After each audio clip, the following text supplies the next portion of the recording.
It's Joe, and this is my next project. Well, we got trouble. I messed up when I'm mounting the airbag on the last video, and nobody raised their hand and said anything, so, well, it's all my fault. But my lack of commitment has saved me. See, I just have this little tack here and this little tack here, and here is the problem.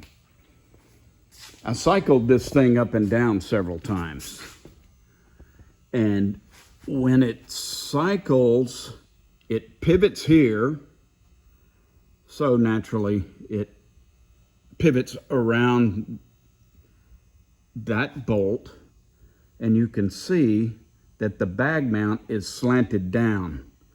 So as it goes down, it moves the bottom of the bag in. This bag is swinging. And I think if this bag mount was on the same plane as the radius rods, in other words, if it was pointing just at this bolt, and even the bottom perch was on the plane, pointing at this, then when it comes down, it should sit. It will rotate around that center bolt, and all work out fine. So that's today's 2-year plan. And I'm gonna pull all that off this Saturday. I don't have a lot of time, and I'm crunched for time. Also, we talked about tires, and there's a 32-inch tire, and it is sticking out. I'm gonna try a lot of different ways to experiment with this thing, and this is just one of them. See if I can back up enough to see it. I don't have any big Mickey Thompsons or anything like that. No, this is the one I've got, and I don't think I hate it as much as I thought I was gonna hate it. However, I would still like to see it. I would like to see it with this fender out. This is out quite a bit. This is out like 6 inches. It may not be out that much. If I could get it out just about 4 inches, pull the fender out, I think I can extend this fender out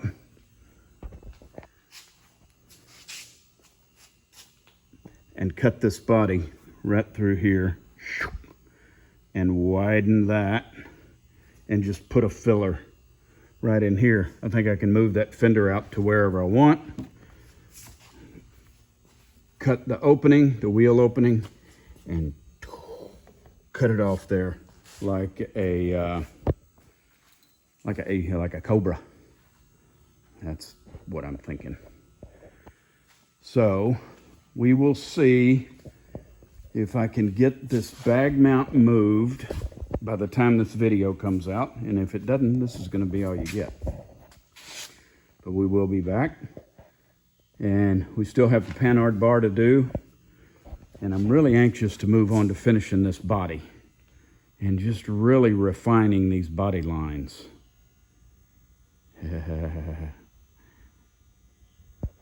I appreciate all you guys tuning in and watching these videos, and I know some of them are just building brackets and they're not very exciting, but stick around. Building this body is going to be a blast, and it's really going to look sharp.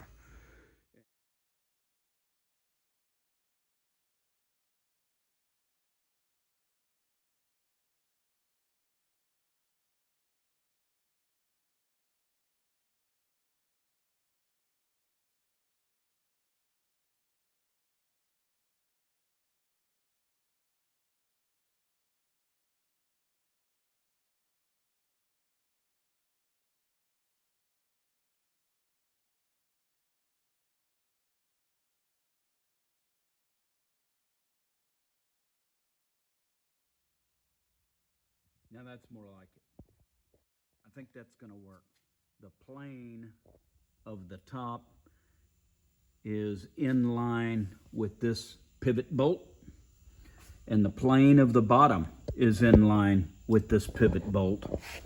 And I think when it collapses, the bolts will come together, top and bottom, and when it expands, it won't get out of line as bad. If we need to put some spacers underneath there, that ought to be simple to do. And it is Wednesday night. I should have had this video in the can a while back, but it was a long week. I had a lot to do, and I don't do airbags very much, but I have done airbags before, and I'll show you.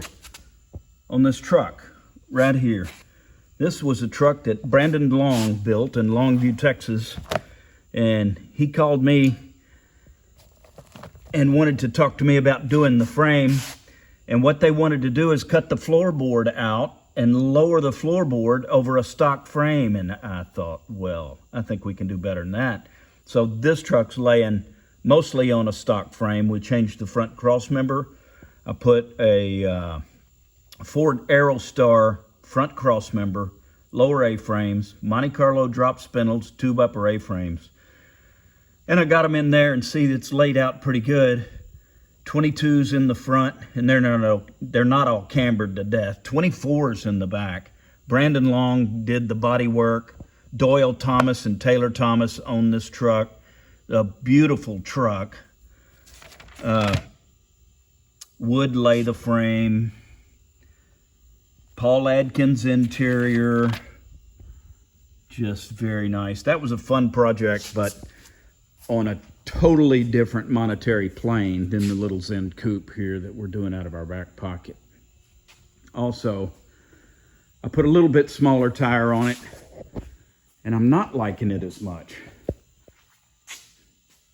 That other tire was just too big. I'm gonna have to get this thing on the ground before I start dealing with the tires and start figuring out what kind of tire. I'm thinking this back fender is a lot like a 40 Ford. Sometimes they have the tire inside, sometimes they hang it out. An old Willis, an Anglia. I don't know. I don't know whether I'm going to hang it out. I'm kind of liking fattening up the fender, moving the fenders out, and possibly lowering it in the back a little bit. But it's hard to tell. I haven't built a car on a frame table before, and it's just odd to look at it. I don't get a good perspective of it like I would when it's on the ground, but it sure is easier to work on. All right, hit that subscribe button, tell your friends, and come back next week.